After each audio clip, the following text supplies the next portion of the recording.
Hey everybody, welcome to Aimee Nolte Music. Did you hear that little trick at the end? That's what this lesson is coming to. Everything about this lesson is coming to that trick at the end. And this is a PDF that's available for you if you'd like to get it on my website by clicking the card that's above my head.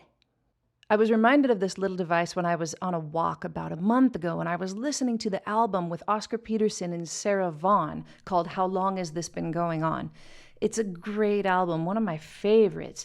And Oscar Peterson plays it often in this album, and especially on the song More than you know, your friends forsake you. It was a device that Oscar Peterson used a lot. In fact, you can hear it sprinkled all throughout the album where he plays with Ella Fitzgerald as well. Another great album. Now, how long has this been going? I repeat, how long has this been going? In order for you to understand this device, I'm gonna have to back up quite a bit. Now I have another video called Diminished Chords, my favorite trick. This one is my best diminished trick. There are different videos, but the other video touches on something that I will talk about in this video. And if you haven't seen that one, it's a good step to take before you get to this one. Also, please let me remind you, this is pretty advanced jazz piano. So don't feel frustrated if you don't understand it, because maybe you just aren't ready for it yet. So maybe back up and watch some of my more beginning jazz piano videos. You'll work your way to this.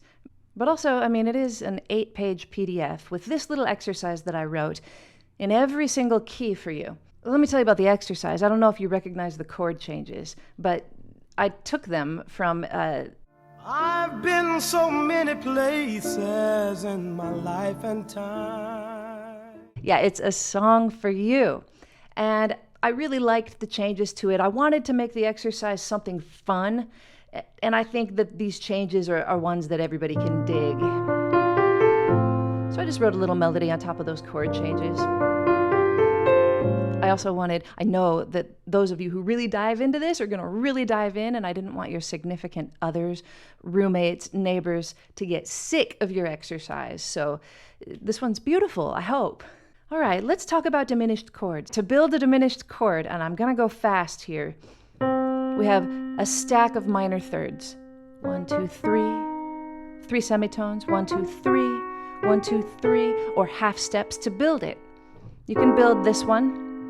You can raise every one of these pitches one more semitone, or half step, and come up with this diminished chord, and you can raise every one of them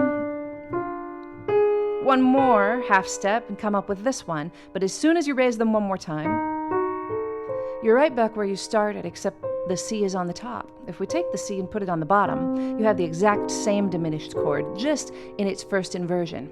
All right? So what it means is that there really are only 3 diminished chords, and then they're inversions. Now, my other video talks about my favorite diminished trick. It hasn't changed. It is my favorite trick because it's easy. My trick is that if you have a song that calls for a diminished chord, the easiest way to spice it up, give it a little bit more color, is to take any one of these notes and raise it a whole step and make it a 5th note in your voicing. So maybe if we did the A, we'd get this one. If we did the F sharp, we'd get this one. And so forth. We could do this one, and we could do this one. And we get these nice, tasty diminished chords. Well, notice something about that. So I've got this diminished chord down, right? Now, if I raise this one, we get a B.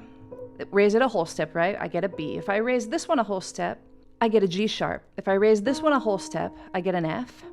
And if I raise this one a whole step, I get a D. This is a mess to look at. But check it out. If I take my first hand away, what am I left with? Of course, I'm left with a diminished chord that's a whole step above the one I was playing. Right? That's 2/3 of all diminished chords, really. We've taken up 2/3 of all of the notes that there are. There are only 4 notes in the chromatic scale that we haven't played yet, and they are C sharp, E, G, and B flat. Now, what if we took these chords and spread them out? What if I took this one on the bottom, and then I took that other one that starts on D, and I put it on the top? How would those sound? Have you ever heard that sound before? I'll bet you have, especially in film scores.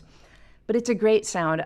I call it a double diminished chord. You've got one diminished chord and another diminished chord, a whole step above it, right on top of it.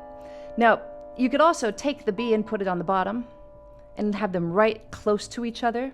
I think it's a great sound.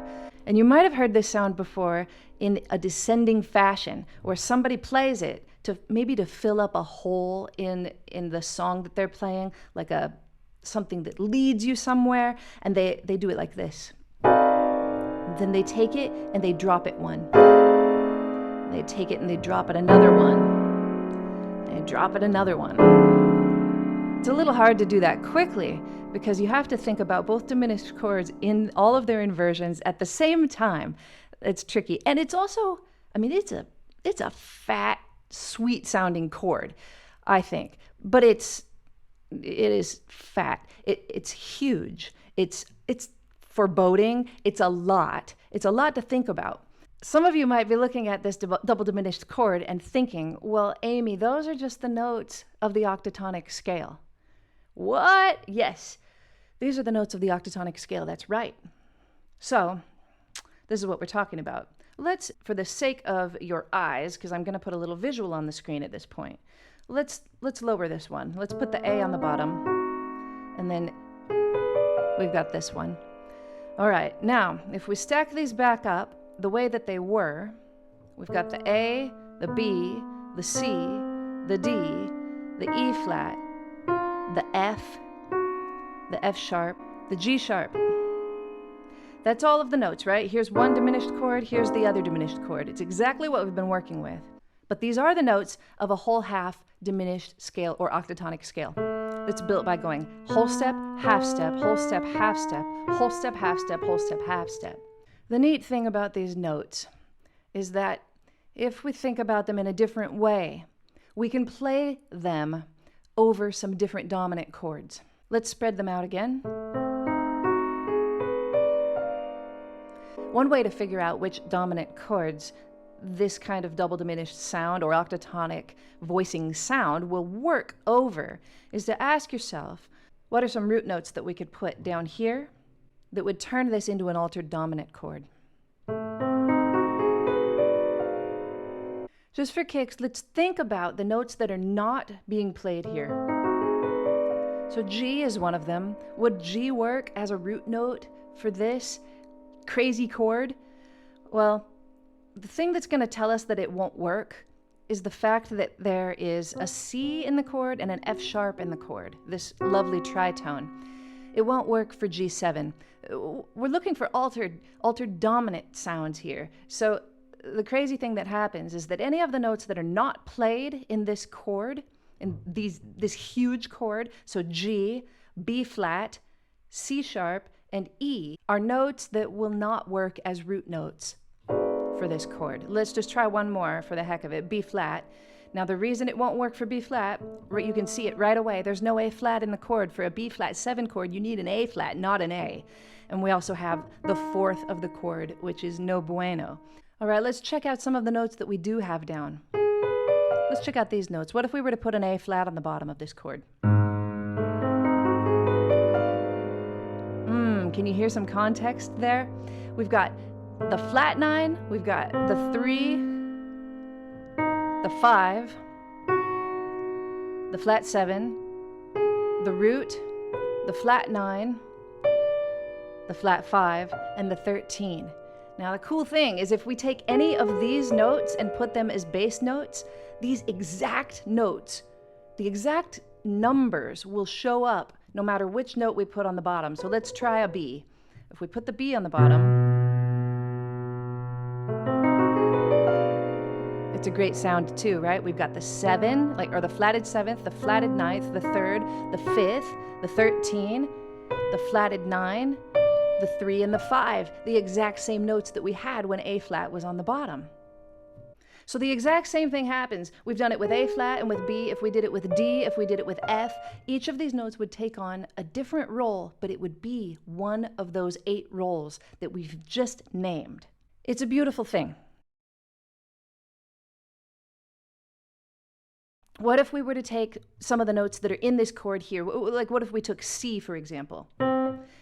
Well, the same thing happens as when we took that other diminished chord, the C sharp diminished chord. You can see right away that we have a major 7th for C and a 4th for C. So these notes will not work. It would be the same for all of them. The only root notes that this huge chord will work for are the ones on top. Another way to think about that is if you were to play the A flat on the bottom, you could start building your chord from the flat 9 of the A flat. And then when you reach the top, you play a whole step above and play another diminished chord. So let's try that again, but with B. All right, the flat 9 of B is here. Whole step above is here. There's our chord. Let's try it with a D. Flat 9 is here. Beautiful. Now, is that the only way to do it? No, but it works. Here's another way. I'll show you another way. Let's do the same thing with D on the bottom. But instead of doing the flat 9 and starting here, let's put the 7 on the bottom and see what happens. This is actually the way I prefer to do it. There we go. We've got it. This is an upper structure of a D7 chord, D7 altered chord. That's why it works. We've got the 7 here, the flat 9 here, the 3 and the 5. So any of these notes on the bottom is going to work for you. For me, I prefer to put the 7 on the bottom if I can. If it makes a nice sound and the 7's on the bottom, I'm probably going to go to that option if I'm on a D7 chord. It just sounds great. Let's do it real fast again, but with an A flat. No, what's the last one? We haven't done F sharp. Let's do it with an F sharp. We go to the 7, we build our diminished chord, whole step above, build our second one. And there's our notes. Let's check them again for F sharp 7. We've got the flat 7, we've got the flat 9, we've got the 3, we've got the 5, the 13, the root, the sharp 9, and the flat 5. All of the notes are there. Now, like I said, this is a lot. It's too much, really, to do often. And it's not the one that Oscar Peterson chose to put in his playing very often. The way that Oscar Peterson did it is actually just a modification of it. It takes the same principle, but gives you a little bit less. It's a little bit less hard on your ears. This is what it's about. Let's take the chord starting on an A. Let's take this diminished chord. All right, now, he uses the drop 2 principle. The drop 2 principle means that you take the second highest voice in your voicing and you drop it an octave. Isn't that a great way to hear a diminished chord? Yeah, I love it. Then the next thing you do to get this sound is, it was my very first idea, my favorite diminished trick, and that's that you take one of these diminished notes and you raise it a whole step. And more specifically, we have to raise the second highest voice the whole step. That means that we actually drop the C altogether and we get this sound. So what we have are the other 3 notes of the diminished chord that are left besides C, and then we've got this tasty note that comes from the octatonic scale right in there as well. What it does is it gives us a major triad on top. This is something that our ears are already really, really tuned into. We know how to hear major triads. We're not so used to hearing them a half step below the root of what we're playing, right? That's kind of what this is. If we think about this as our root, it's not necessarily, but, and then a D, and we play the major triad of a D chord, but in the second inversion, right? There it is in this inversion. We put the A on the bottom. This is exactly what we've got. This is the kind of sound that Oscar Peterson gets. So the thing is, we can do it for every note in this diminished chord. We started with A, right? That was our idea. We're playing an A diminished chord. So when we were back up here, we took the E flat and we put it on the bottom, right? Then we replaced the C with a D. You can do the exact same thing if you go to the next note in the diminished chord with your left hand. So it's a C, but let's think about it quickly. If we play the C and we want to play a major triad, a half step below it, it's a B major chord. We do it in second inversion. So we're going to take the B major chord, we're going to put this note on the bottom. For me, that's one of the quickest ways to think about it. Now, our next note, if we're going to descend with it, is exactly what Oscar Peterson does, is descend with this device. We've got an A, so real quick, think about A flat, put it in second inversion. There's our next chord. Think about F sharp, think about F, put it in second inversion. And that's the last inversion of this chord. We can do it 4 times. Isn't it cool sounding? So the same thing goes for this chord. The notes that we put as the bottom, or the notes that our left hand ended up playing, are the upper structure of all the root notes that will work. All right, so they're 5 and 7 and flat 9 and 3 of D. They're also 5 and 7 and flat 9 and 3 of A flat. They're also 5 and 7 and flat 9 and 3 of F. And there's one more left. They're also 5 and 7 and flat 9 and 3, or whatever order you want to put them in, of B. B7, right? We're talking about dominant chords here. So that's it in a nutshell. Let's put this in the context of the tune that I wrote, the exercise that I wrote. We're in the key of D minor. Moving along, acclimating our ears to D minor.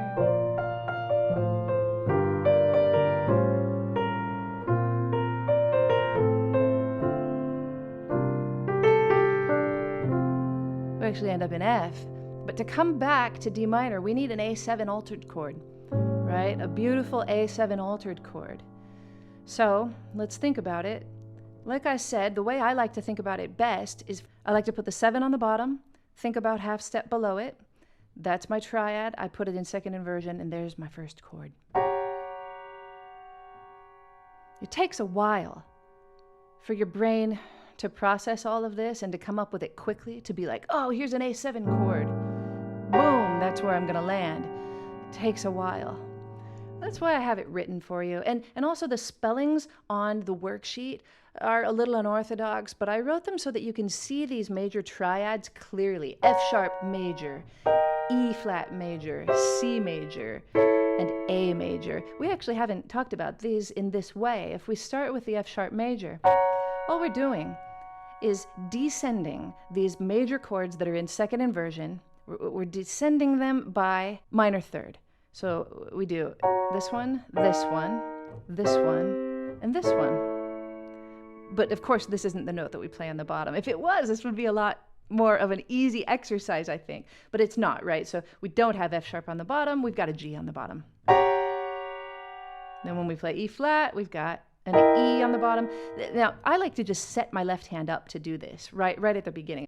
It's going to play this fully diminished chord. The right hand is on its own, and actually, it's where my brain goes. My brain doesn't go to my left hand. I set it up, actually here, right, for the A7 chord. I did say I like to put the 7 on the bottom. I just set it up, right? I've got it all set. But I think about my top note, it's here. I think about my top triad. In this instance, in this exercise, I actually go down 5 notes. So we go boom, boom, boom, boom, boom. So even though I do have the 7 ending up on the bottom, I'm starting with the flat 9 on the bottom. Then I just think about this note, drop it in my head, play the major triad in the second inversion. And this hand's all set to go. All I have to think about is this hand. Right? I've got F sharp. Now I have to think about E flat. Now I have to think about C. Now I have to think about A. And there's your sound. Anywhere you've got an altered dominant chord, most likely when you play it leading to your minor place, it's going to sound the best, but you could also bust it out if you're leading to a major place. Like say I wanted to play it over F major. Right, here it is. Let's build it. My left hand's all set up. I'm going to think about 1/2 step below. It's here. that C on the bottom, it leads you to F major. Now this is something I'm not going to totally get into in the lesson because this is going to be so long, but these notes all do resolve so nicely. Let's take this back. I'll get into it a little bit. Now, from this chord, as you can see in the PDF, we're ending up in D minor 7. All of these notes descend 1/2 step and give you D minor 7. This one would have to lower a whole step or raise a whole step to be a part of D minor 7. But these, they just fall so nicely, and all of them resolve that major triad. Now, another thing to consider, and I've got it written in the PDF also, is that from here, you could consider keeping this note as you go to D minor 7 because it is the major 7 on the minor chord and it's really hip. So you could keep that common tone from here. Another thing you could do is, right, there's our context. You could, instead of resolving this note to the C, which is the minor 7 of the D minor 7 chord, you could resolve it a whole step down and get this kind of D minor 6 sound, which is actually my favorite. Listen to how that sounds in context.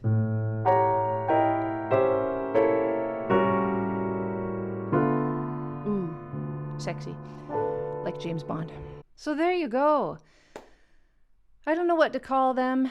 I've asked around to my piano friends. Maybe some people like to name this kind of thing and set a certain name to it. Double diminished, stacked diminished, octatonic voicings in drop 2. I'm not sure what we want to call it. It doesn't matter to me too much. It's a concept. I learned it from Oscar Peterson, and I solidified it from Mark Levine in the Jazz Piano book. He actually has a section, page 196, 197, where he gets into this kind of thing. And I remember the day I came across it, I went, this is what I heard. This is what I'm talking about.